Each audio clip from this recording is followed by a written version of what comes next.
This patient presents with a need for a new restoration on tooth number 14 due to an old amalgam that has decay around the margins and several fracture lines, which in combination will influence the way in which this tooth is prepped. We're going to capture digital impressions with the blue cam. We're going to see just how much more efficient this is relative to a physical impressioning method. We can capture these digital impressions in seconds rather than minutes, and the patient doesn't have to endure any uncomfortable impressioning material in her mouth. Looking at the clinical preoperative view, there's an old amalgam that has decay around the margins, and there's a fractured area of the mesial marginal ridge as well as a fracture through the mesiolingual cusp. These factors are going to influence the way in which I'm going to prep this tooth. In fact, I plan to prep the old amalgam off and also to remove the mesiolingual cusp, thus providing for an MOL onlay in the final restoration. Now that this tooth is prepped, we're ready to do the digital impressioning. As you can see from the photograph, this tooth has now been prepped for an MOL onlay. And the features of the prep are quite simply those that are related to CEREC CAD/CAM all ceramic dentistry. They are divergent prep walls, rounded transitions from a horizontal to a vertical surface, 90-degree exit angles, and adequate reduction for the material that we're going to use. Now that I've completed the prep for this onlay, I'm going to capture a bite registration. In order to do so accurately, I'm going to verify that, go ahead and close, Laura, that she has a holding contact distal to the tooth I've prepped, and indeed she does. Open. And I'm going to now inject the bite registration directly into the prep, filling just above the level of the occlusal plane, but covering the prep only. After the bite registration has been injected, then I'm going to have our patient close directly into the bite while holding shim stock on the known holding contact as was done previously. Now that we've got a good bite registration, it's time to coat the area with OptiSpray. You'll notice that I'm spraying at about a 45-degree angle from a point distal to the bite registration across the buccal aspect, and then also at about a 45-degree angle across the lingual aspect from the distal to the mesial, covering 3 teeth along the way. Now we're going to begin capturing images for the bite registration in the live capture mode. So I'll insert the camera.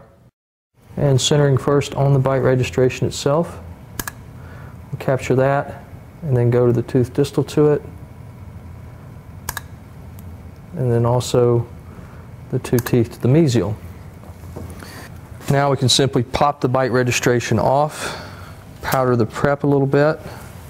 So now I'm going to dry the prep just a bit, and then touch up the prep with a little OptiSpray. So I'm going to go directly back into the mouth, again, spray just a bit of OptiSpray over the prep, and then we'll be ready to capture our images. We'll activate the blue cam again. Go straight over the preparation itself and center directly over that, and then go slightly to the distal, and then move to the mesial in order to capture my preparation images and the adjacent teeth.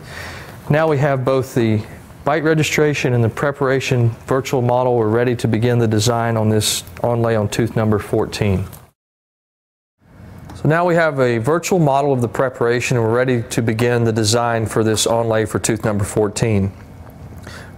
I'm simply going to go straight to the step of trimming the bite registration. The goal here is to trim the bite registration such that the only portion that remains is that portion which covers the prep itself. So I'm going to draw an outline of that, and now we can see that's what I have that remains, just the portion that covers the prep. I'm going to go forward to the next step and utilize the automatic margin finder. So you can see that the software is actually locating the margin for me.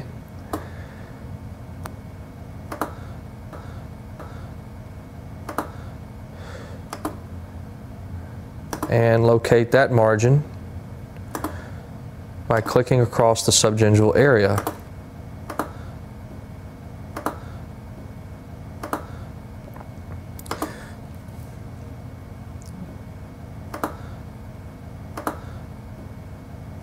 So in a matter of seconds, I now have the margin drawn to my liking. and I can go to the next step. At the next step, which is the actual design proposal or biogeneric tooth proposal step, you'll see what amounts to a generic full coverage crown that is adjusted and shifted relative to the prep, the bite registration, and also the proximal tooth surface.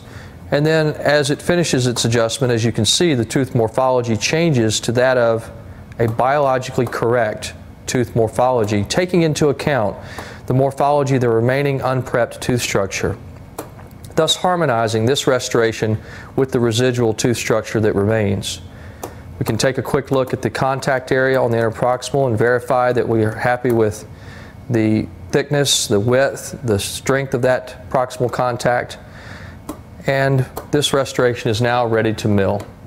So let's mill this, and then we'll do a dry try-in before any finishing of the restoration and bonding. It's time to go to the milling preview and then begin the design, or rather milling process. So at the milling preview, we simply hit mill, and then select the type of block and the size, and click OK, at which point the milling instrument will prepare itself to receive the block of ceramic, and then we can simply hit start either from the screen or from the milling unit itself in order to begin the milling procedure.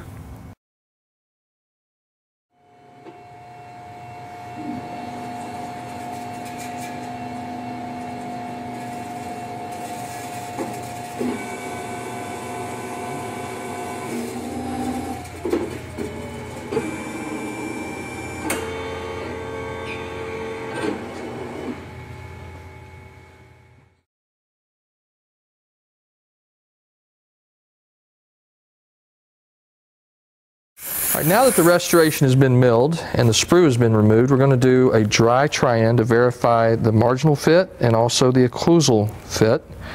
So I've got it fully seated. I'm going to take a quick look here.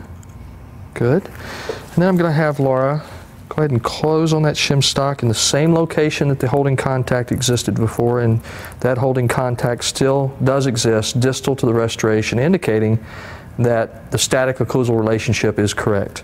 Open real big. Now I'm going to take a little bit larger mirror and let you take a glance at the marginal fit.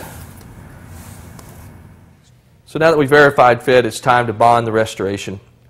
And I'm going to start by drying the tooth off, and then I'm going to place a coat of unfilled resin self-etching primer combination, scrubbing it into the dentin for 20 seconds very thoroughly, and along the way maintaining good isolation. Then we'll air thin that just a bit, make sure there is no pooling down to the base of the prep, and then light cure that as per the manufacturer's instructions. Once the light curing is completed, then I can go back to the mouth with the resin and coat the preparation surfaces with the resin, taking care not to miss any areas and applying a liberal amount of resin along the way. Once that's complete, then we'll insert the restoration into the preparation and allow the excess resin to flow out the adjacent areas, as you see here. So we seat the restoration, pressing into place with an instrument. And once we know that it's completely seated, then we can come back and do a little tack cure with a curing light, and of course do a little cleanup before the final cure. Now that we've delivered the restoration, let's take a look at it. You can see we've got a highly aesthetic and conservative all ceramic CAD/CAM onlay. Moreover, let me have the shim stock. I have not touched the occlusal surface at all in terms of adjustments. Close all the way down. And Laura is holding shim stock very nicely on the contact distal to the tooth that's been restored. So in this example, we saw a CAD/CAM onlay created via this new digital impressioning system with the CEREC AC Blue Cam. And the result was that we had a restoration that fit perfectly, not only marginally, but also in terms of the occlusal fit. This restoration, we know, is going to last this patient for many years to come.